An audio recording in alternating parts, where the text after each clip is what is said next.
Hey, what's happening, everybody? I'm Glenn Crooks, and there's somebody else here. Where are you, Matty? Matty Lawrence here. I'm How here. are you? All right. I'm getting there. You know, I think there should be a full appreciation for the fact that uh, I'm co-hosting this with you, but I'm also pressing all the buttons to make sure things come on. Yeah, you keep patting yourself on the back. Your job Thank is you. much harder than mine. I Thank agree. you. Especially considering you've come from the tax man this morning as well. This was wow. It's a big morning. Things seem to be okay. Much worse than that is, you know how you go on certain sites and whatever it might be, and you have to click a little box to verify that you are human. Yeah. Verify you are human. I clicked on a box this morning and it came back with a red X, could not verify. So not only did I see the tax man, but I'm also not human, apparently. And here we go. Is that because you couldn't work out which bike was in which box? Is that it? I don't know. No, it didn't even go to the stoplights of the bicycle. No, I didn't. It just said we can't verify. We can't verify. So anyway, I'm verifying it right now. Matty Lawrence is here. I'm here, and this is NYCFC Coffee Break Live every Monday morning at 11 a.m. Eastern when we can. We've managed 3 consecutive weeks, Yeah. so Matty, we'll just see if we can keep this going. We've got an international break coming up, but I'd still like to flow with it. And I'm heading to Atlanta. I'm pretty excited about hanging for the week because these are some of the most critical moments in the history of the U.S. men's national team. It's you've got more players playing in Europe's top 5 than ever before. Although their minutes, you can argue, maybe aren't up to the standard of even some players back in 2010 when Bob Bradley was the head coach. And I read a book after the men failed to qualify, and then I brought him on as a guest on Sirius XM. His name is Steve Mandis. And I should remember the title, but I can't. But what he was proposing is that Americans don't spend enough time or have enough minutes. You could say they play on these teams or they're members of these teams, enough minutes in Champions League football. He was very specific with the number of minutes. And when you compare it to like France, Germany, Spain, if you compare the Champions League minutes to the American players, look, that's not the only competition that you might look at, but it is a massive one. And he was saying, look, 2026 will be pretty good. It'll be better. But 2038 will probably be the best first chance for the U.S. men, according to his research. And he's a soccer guy, too. Steve Mandis. It was a pretty interesting book. Volume 2, by the way, of Put It On Frame will include this interview. But anyway, I don't know. What do you think?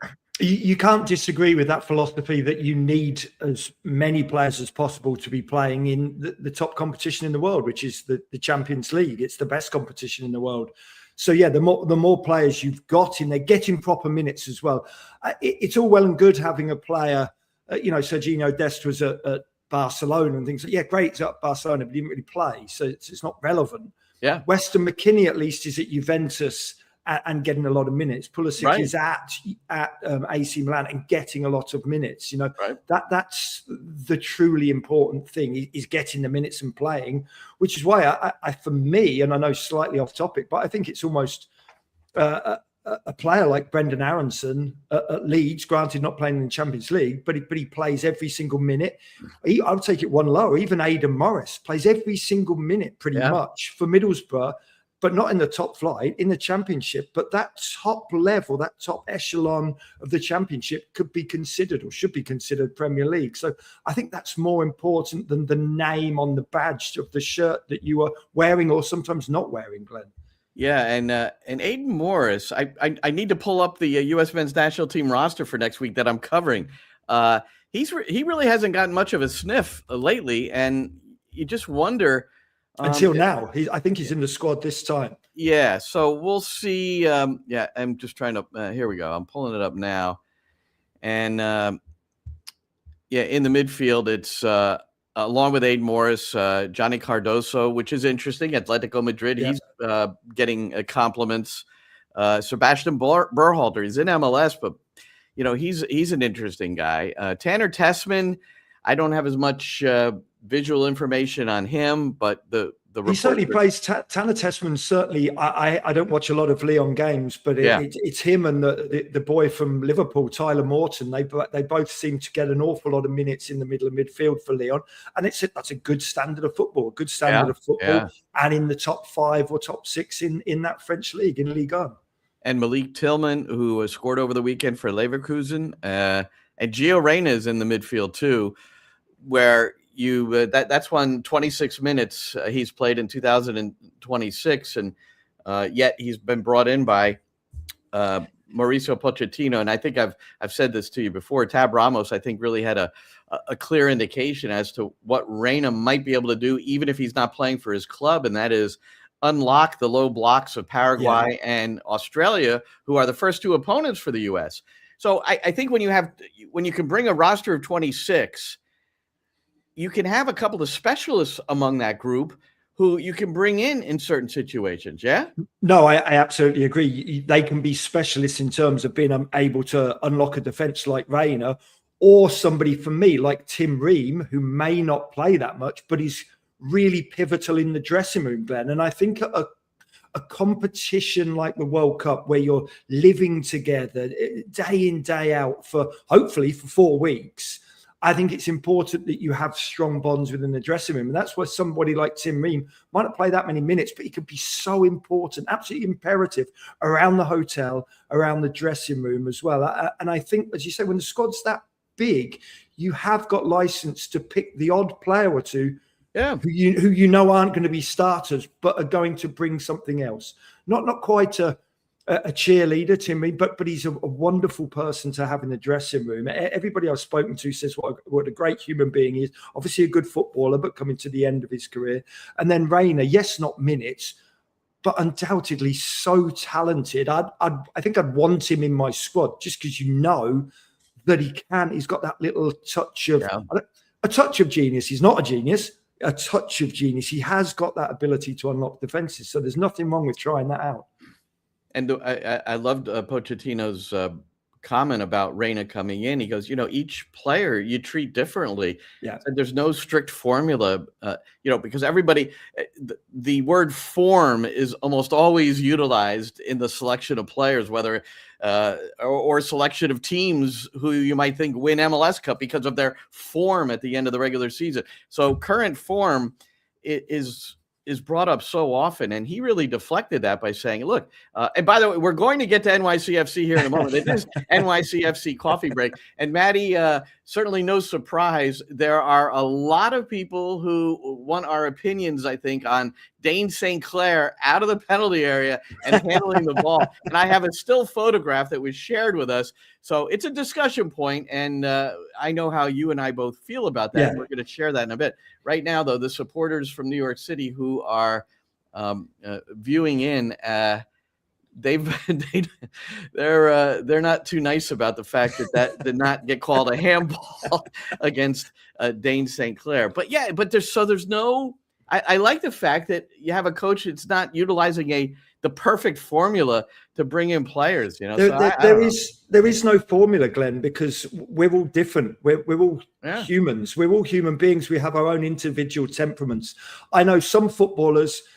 One of the best players I played with, Simon Morgan at Fulham, he was the worst trainer I've ever seen in my life. The worst trainer. did not break sweat during training. Hated training.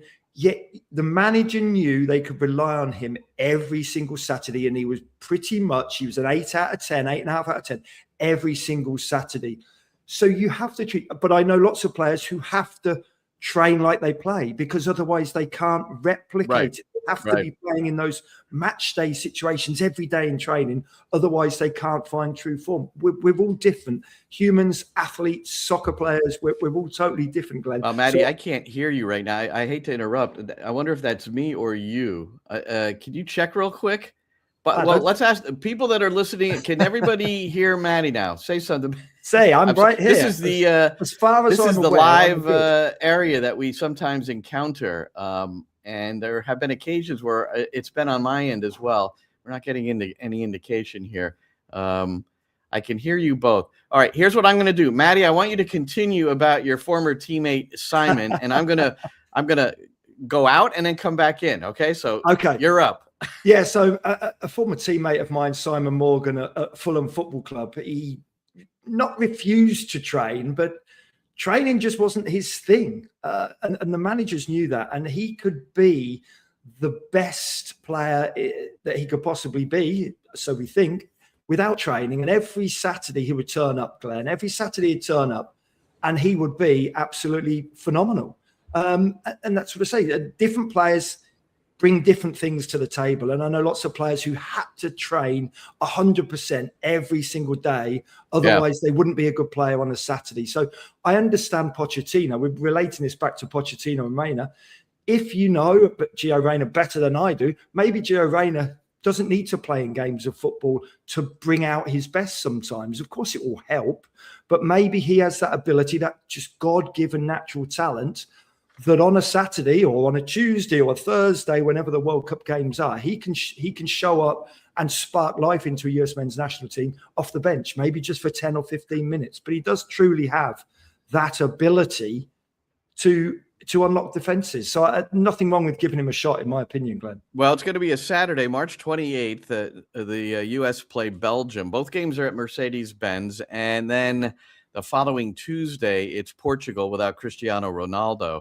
And the last thing I would say about this is that, Reyna is going to play in these games because he's got to see him one more time to make sure that, he can contribute. But you're also playing against two sides that are going to play different football than Paraguay and Australia. So is it truly a test to see what Gio can do to unlock things? That's the other side. No, it's not. But you can't replicate each individual team. Paraguay and Australia, I'm sure they will both employ a low block, but probably in a different way. I will analyse the teams nearer the time. I haven't analysed them as of this second, but you would have thought they will play similar, but they certainly won't play the same. But yes, you're right. It will be a more expansive, open game against Belgium. It might be the US sitting back a little bit more, you would have thought, against Belgium and Portugal. Yeah. So you never know. But the good thing with bringing him into camp is you get to see what he's like in training as well. And there'll be a lot of attack versus defense, and you'll see what type of magic he can bring. And let's be honest, anybody who is in the business knows what Gio Reyna can do. They know that already. But Pochettino will need to check he's fit enough as well. Fit enough. Yeah, and that's why maybe he's just last 30 minutes because that's all he can give you at this point. But I'm just going to harken back. I have told this story before, but when he was 15 years old, Patrick Vieira called him in during the international break to help train with the team, and they were playing an intra-squad scrimmage, which we were invited to. Gio Reyna started and played the full match. His team won the match 2-1. Now, this is against a lot of first-teamers, and he scored both goals. And you saw it then, that there was a lot going on with Gio Reyna. He was never going to be a homegrown for New York City. That was pretty much classified by, Claudio, his father, and, getting him into Dortmund as soon as legally possible. So that's what happened. So, all right. So that's he's a former academy kid with New York City. You mentioned Australia, or I mentioned them. We both mentioned them. And so you got two Australian national team players for New York City FC. Aiden O'Neill continues to impress, as does Kai Trewin. So they were part of this game yesterday. Now that you've had a chance to really soak it in, and we will get to the Dane St. Clair, quote unquote, did he handle the ball thing? But what's your overall assessment? I've looked back at it a little bit more, and it wasn't a bad game. It was just the start. And Pascal in his post-game presser admitted there were nerves at the start. He just said it was a nervy start. Inter Miami were a good team. They've got a good reputation. They won MLS Cup last year, and they've got true star power. So sometimes the nerves do get the better of you, whether it was just nerves yesterday, but the start was not good enough, Glenn. You're playing at home in front of your home crowd, and credit to the fans yesterday. Firstly, there was 45,000 there, but predominantly they were fans of NYCFC. There was a few boos for Messi as well as a few cheers. Yeah. It wasn't the normal Messi crowd. Everybody's turning up to see one player, not the other 21. Right. It's a good crowd, but the game felt a little bit too big for the team. And that might not be fair, but that's what it looked like on showing. The opening 10, 15 minutes, Inter Miami kept the ball. I think in the opening 5 minutes, NYCFC didn't manage to get the ball out of their own half, not with true possession. Yes, they could pump it long, but with true possession. No, I don't remember what the minute was, because I remember we were together. It might even have been 8 or 9. The game. I just remember saying, Matty, I think this is the first time they've been in the attacking position on the Miami side. It was many minutes into the match. I think it might have been 8 or 9. It was a good game of football to watch. It was a good spectacle. There was far too many mistakes for the goals. I think NYCFC acquitted themselves pretty well, but ultimately you lose, and you lose at home, and you concede 2 goals in a very quick space or short space of time, and that just can't happen, especially when you've gone 2-1 up. We always say, any coach, you'll have said it, Glenn, many a time, when you take the lead, the next 10 or 15 minutes are so important, Glenn.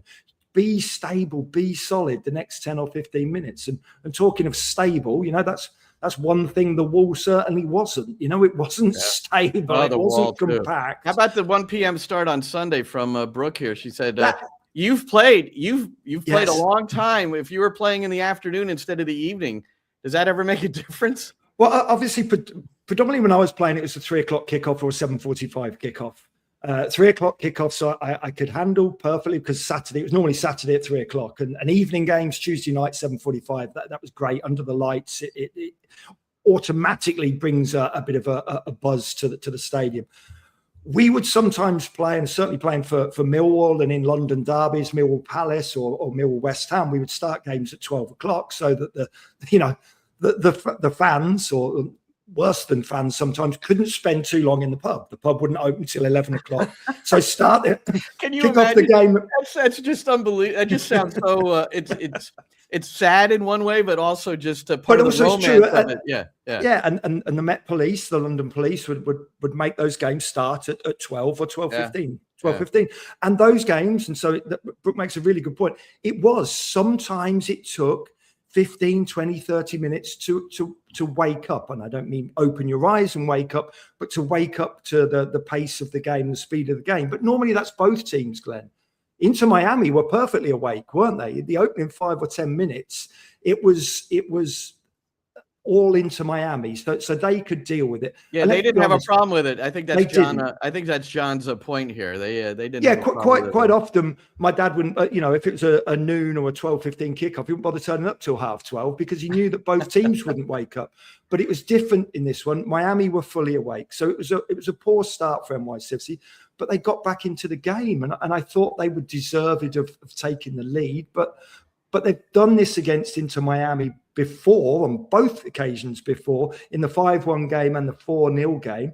They've conceded numerous goals in a very short space of time. I think it was 3 goals in the Eastern Conference final in the space of 22 minutes. And I think it was 3 in 14 or 15 minutes in the 4-0 loss as well. You can't capitulate like that against a team like Inter Miami and expect to win. So 12-3 on aggregate over the last 3 games. NYCFC have lost every single one. So yes, a little bit better, but still ultimately you've lost, Glenn. You've got no points. Yeah. And with the 2-1 advantage at one point. So let's look, everybody's anxious to get to Dane St. Clair. I'm going to replay the Fernandez-Mercado goal and the Ojeda goal as it was heard on the New York City FC radio network. I do want to share this first from Gregory Kristen. So we like Gregory because he listens to the English radio while he's watching a game. So this is good. Or maybe he was just listening to the radio. But wants to hear about the red card. He said it sounded like you and I, after we saw replays as well, that the feet were out of the box, but the ball was not. And Matty, before you comment, let me just put this one thing up. Let me find it. This is what was sent to us. So this is a screenshot of Dane St. Clair. So if anybody hasn't seen this, I can hear the Wolves will be crying momentarily in the comment box, because from that angle, you could say, because it has to be the entire ball outside of the area, and that's the plane from the ground straight up to the sky. So if any edge of that ball, just the smallest of margins, is in contact with the line, then it doesn't matter where your feet are. So, Matty, what's you're the big problem, though?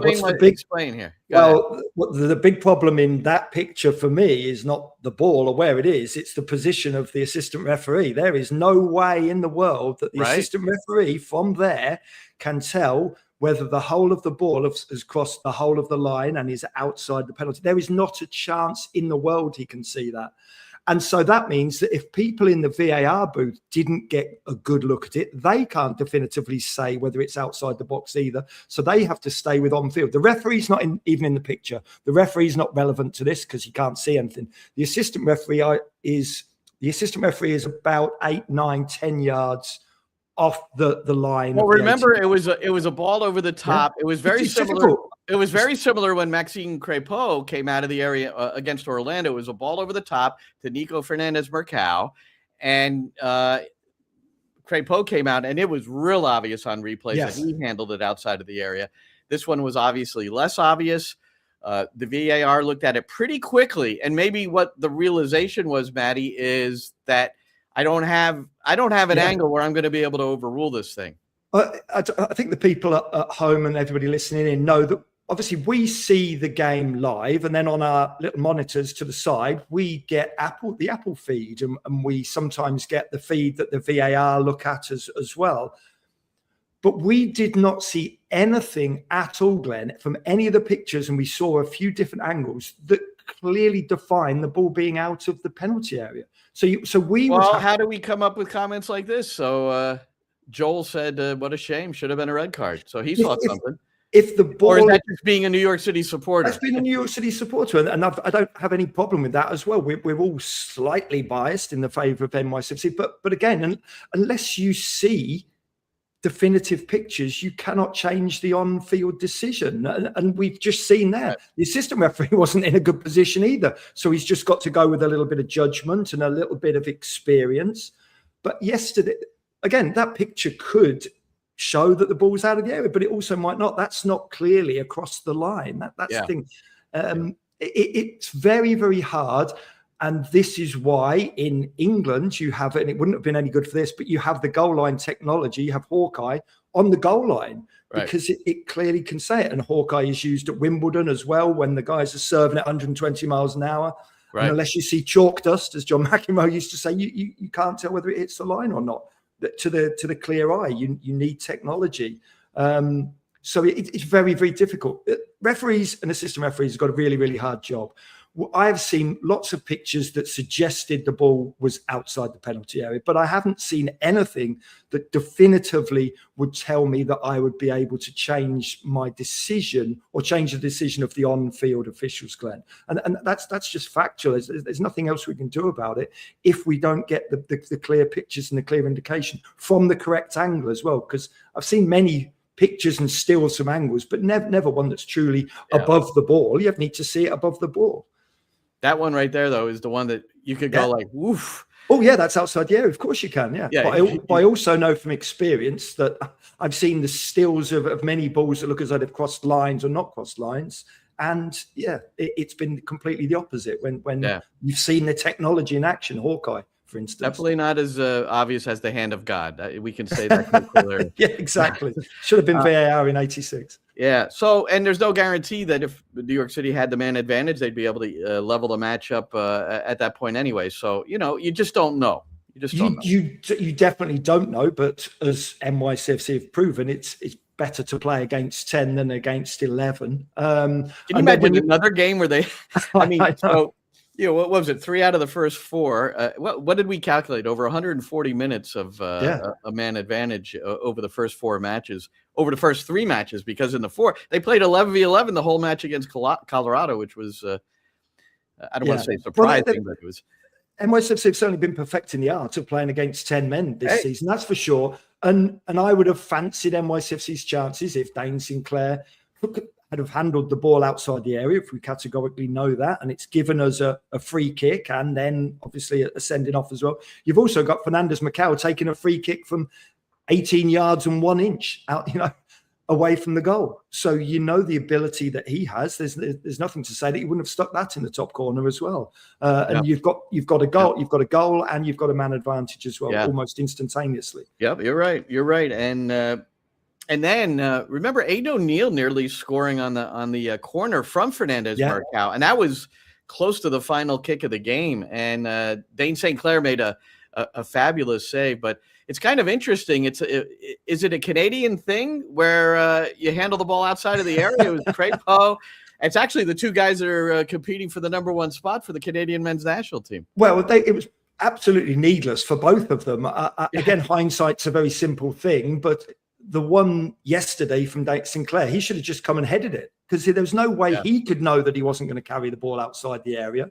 So you just head it and you take that out of the equation. And Crapo very similar as well. But I think Crapo's could have waited for the ball to come into the area, because there was a lot more speed on the ball, on the through ball. So both of them got it wrong. Let's get back to a couple of the bright spots. Definitely. And we talked about the slow start for New York City yesterday, the nervy start, as Pascal Janssen admitted after the match. And in the 8th minute, Matt Freese had to come up with this one. Here's a giveaway, Yannick Bright, Lionel Messi, the shot saved by Freese, the follow deflected away, and over the bar. It'll be a goal kick.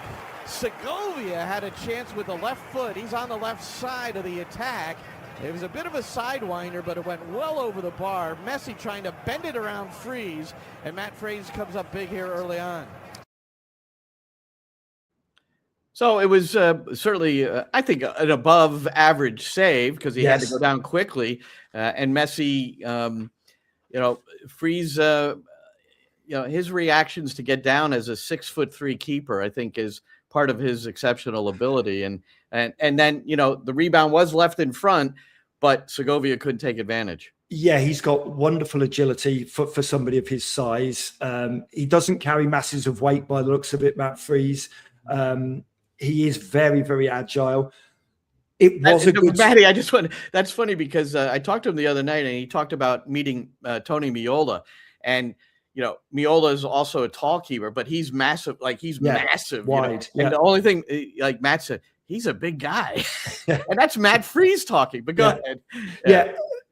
I think that Messi will be very, very unhappy with that shot, because as we know, it's a nice height for a goalkeeper, sort of a foot and a half off the ground.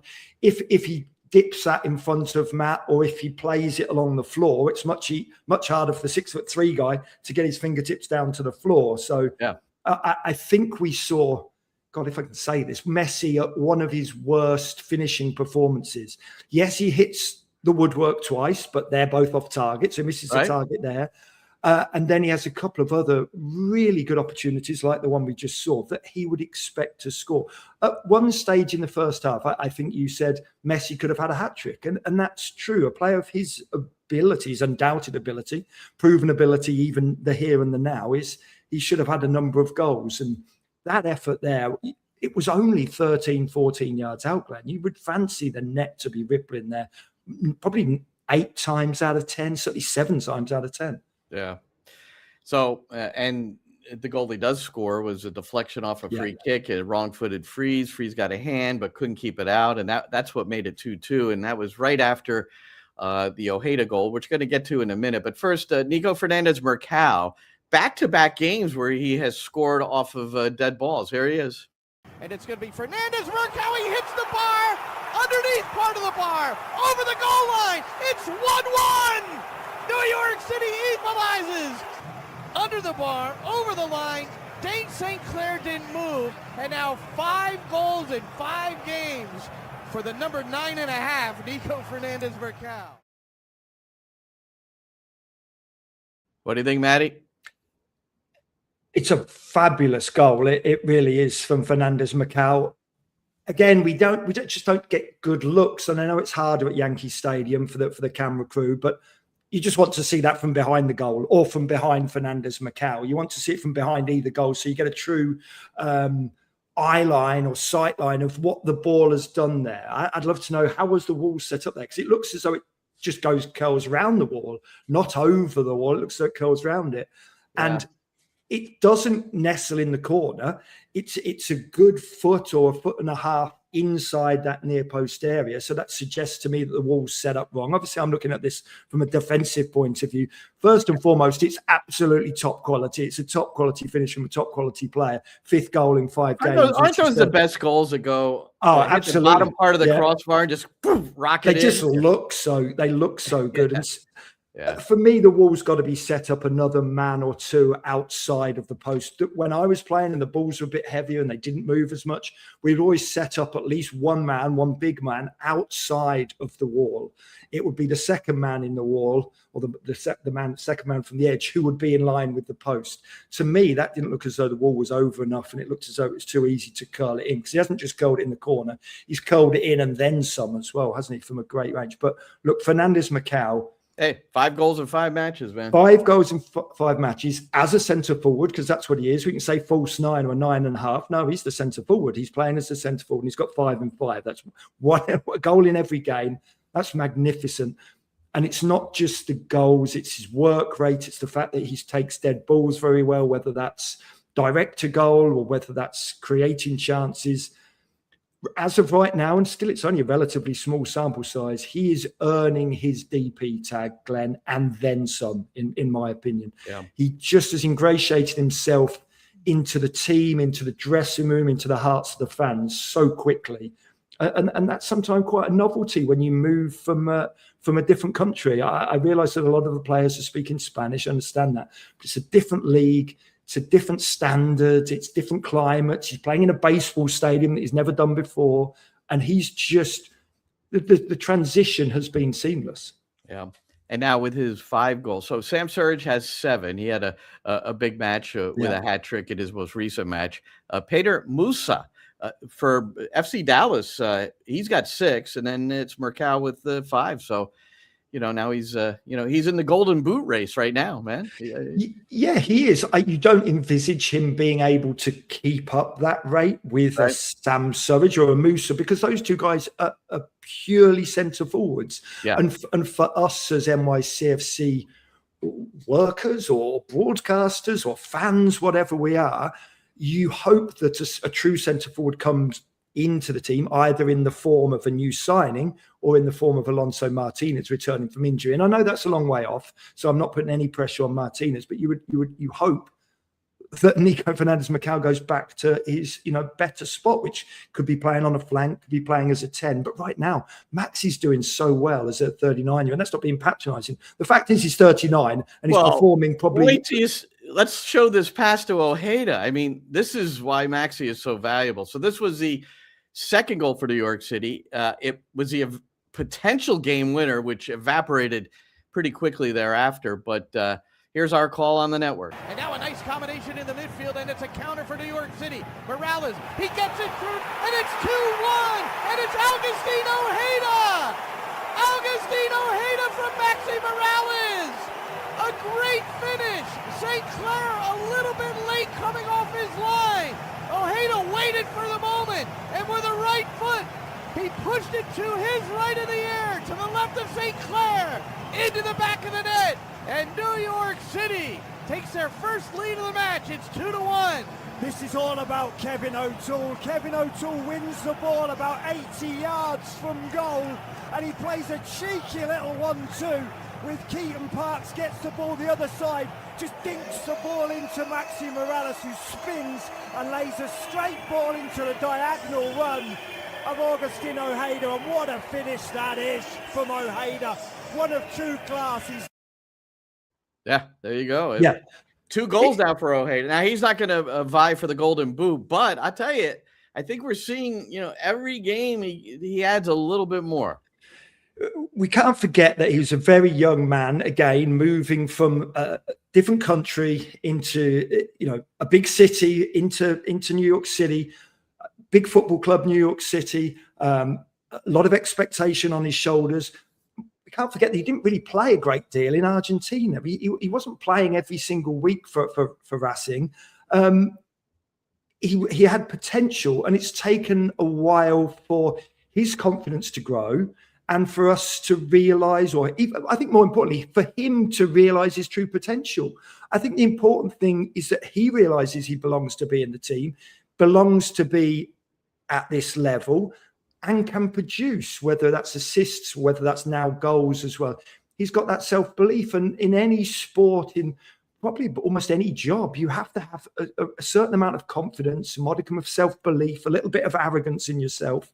And that's starting to come out. I don't know what his personality is like, but it strikes me that he's a little bit more timid. He's a nice kid. Yeah. I'm sure he had a tough upbringing down in Buenos Aires, if that's where he grew up.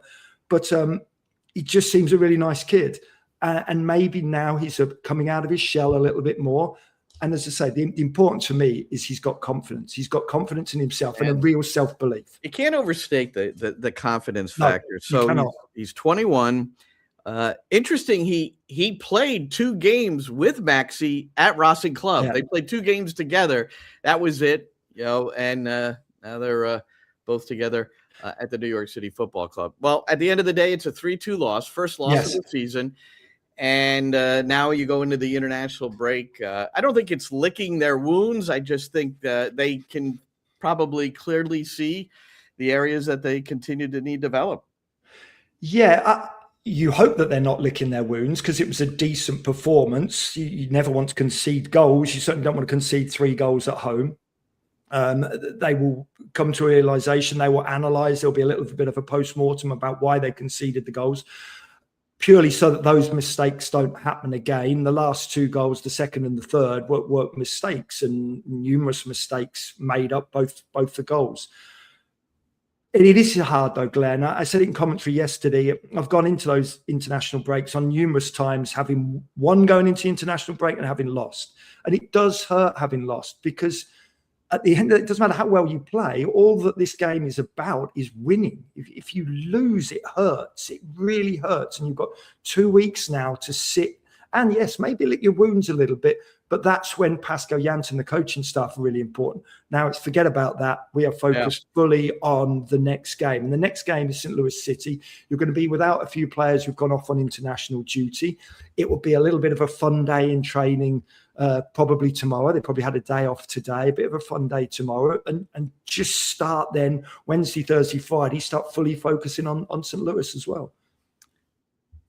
I think that's really succinctly and clearly put. And again, I defer to you as the player who, has to go through these things. I would say, having to wait that long to play another match is tough. Now, for somebody like Matt Freese, he gets to go off with the U.S. men's national team. So this is, I'm not going to be hanging with Matt Freese next week, but I'm going to be around at training and then at both games, Belgium and Portugal. And certainly we hope that he's in the 11 for both. You would expect that. I keep calling him the presumptive number 1 because Matt doesn't want you saying he's the number 1. So I'll just say presumptive.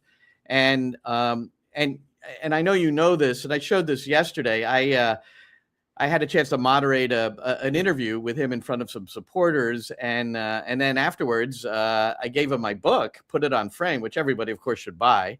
And but he said he heard about the book and he couldn't wait to read. I can't wait for his feedback, because if all goes well, I may include a few of the quotes from my interview in Volume 2, which is going to have a goalkeeper chapter, but.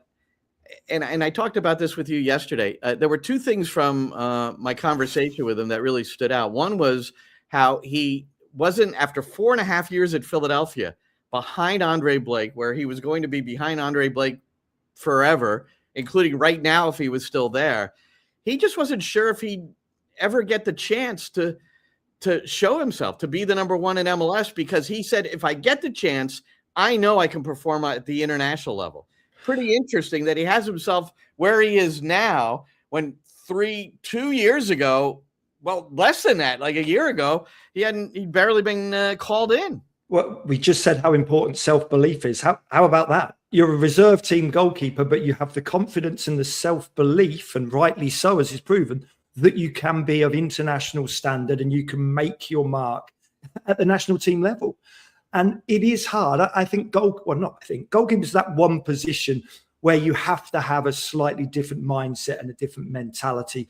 Because Matt Lawrence, when I was playing, I hate to talk of myself in the third person, but when I was playing, I know. That. Yeah, but when I was Matty Lawrence likes to exactly. But when I was playing as a right back, if the right back was much better than me or was performing better, I could always recreate myself a little bit as a right-sided centre half or as a holding midfielder or as a right midfielder, not a flying right winger, but a right midfielder. If you're going away from home, I could play as right midfield. So you have that ability to sort of recreate your persona, but a goalkeeper doesn't. Matt Freese, I know he had that wonderful header at the near post in the last minutes of the game, but Matt Freese can't recreate himself as an outfield player. So you do have to have that mentality as if you're sitting behind a good goalkeeper, Andre Blake, or someone who's sitting behind, some person who was sitting behind Edison at Man City, or the person who's sitting behind David De Gea when he was at his peak at Man United. It doesn't matter how well you do, you're not going to get a look in. So you have to be fully focused every day in training. And it's no surprise.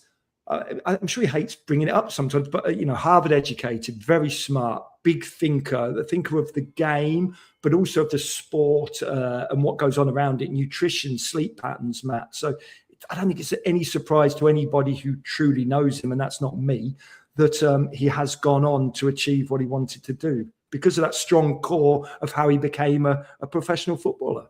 And this happens to all of us in our lives. You probably had a moment in your professional life where that took you to the next team or the next level. Yeah. But he talked about Brad Friedel discovering him in a warm-up while he was playing for the Philadelphia Academy U18s. I mean, that's crazy to begin with. And then he said, look, if I didn't make those 3 penalty stops against Costa Rica, maybe I'm not in this position I'm in right now. The presumptive number 1 going into the World Cup this summer. And he himself said, it's crazy. And it's true, though. Those are the moments that you have to take advantage of those moments.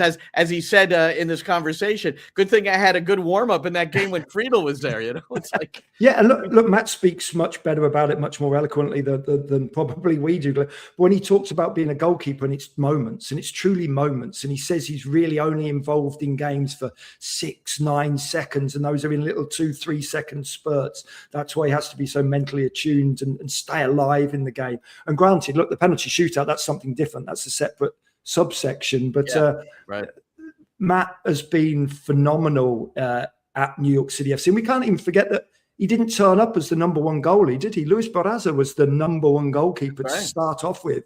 Matt had to bide his time here at NYCFC as well. So there's the strength of character and the strength of his mentality. It's absolutely undoubtedly there, which is why he is where he is. And yes, he's not the number 1 goalkeeper for the US men's national team, because we all know, and he certainly know, how quickly the game can change. But as of right now, he's deserved, if selected, to wear that number 1 shirt for the US men's national team. All right. Well, as we close, we can't really get through MLS in the time allotted, but you do have to say Charlotte 6, the Red Bulls 1. And I'm wondering if you would tell everyone that's watching or listening what you said to me about the Red Bulls, and you could call them the baby Bulls, really. That's what they called the 2 team, but it's really the senior team now, the first team, because of the ages that are playing. And Danny Higginbotham was on the Apple broadcast yesterday. I kind of brought it up with him, and he said exactly what you said about these young players who might be the best and certainly deserve to be out there. But what did you tell me? Well, Michael Bradley said that they deserve to be playing because they performed the best in pre-season. That's all well and good. And yes, they deserve to get their starts in the first game. But you can't forget these three kids. They're children. They are kids. They're children. They're children by age, and they're now stepping up into an adult world. And it's very, very difficult to do that over a sustained period of time. We're seeing they can't do it, or haven't been able to do it over 4 or 5 games, let alone expect them to do it for 20 or 30 games. The speed of the game, the toughness you have to apply mentally, it's not feasible in my experience and 20 years in professional soccer. You cannot do it as a 16 and 17-year-old. Julian Hall at 17 will be able to do it a little bit more because he had a little bit of a run last season as well. Yeah. But to sustain this, they have to be taken out of the firing line, Glenn. It's nigh on impossible, I would say. Actually, it's impossible for children to perform in a man's world or in an adult world. One thing we can say about these children is they know how to run a set piece. Check this one out, Matty. Set pieces are a big topic these days.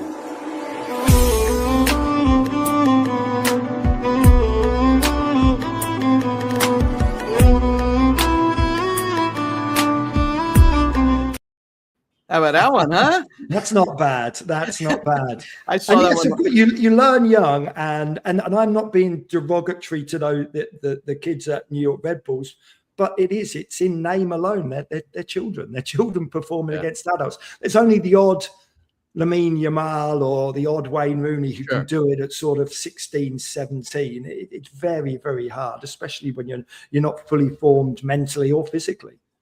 One thing I want to show you just to some comic relief before we I thought this was pretty funny. You have Man of the Match awards, right? So at the end of the, they're usually holding it used to be a Heineken poster. I don't know.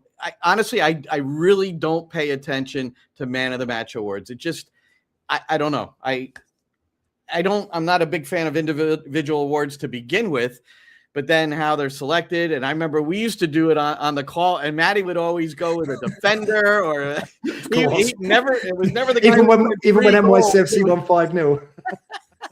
But look at this. So this Man of the Match award, potato. He got a freaking wheelbarrow full of potatoes. This is in Denmark. It's in the Superliga. So what? 55 kilograms of freshly dug potatoes. That's a great gift. That's a good post-game gift. That's not bad at all. That's pretty impressive. I never minded instead of a plaque or I don't know, or a little. We used to get a bottle of champagne, but obviously alcohol has gone away from the game, and rightly so. Yeah, but it's nice having a bottle of champagne. A bowl, I would like a basket of fruit rather than like a, you know what I mean, or a wheelbarrow full of potatoes. What can you do? All right, man. So NYCFC Coffee Break Live every Monday at 11 a.m. Eastern. And this has been episode 3. Thanks so much for all of you that joined us and put up your comments. Look at the comments today about Dane St. Clair. Most people saying he definitely handled the ball outside of the area. Well, the VAR disagreed. We sort of disagree because we never thought we saw the exact angle along the line that could dictate that.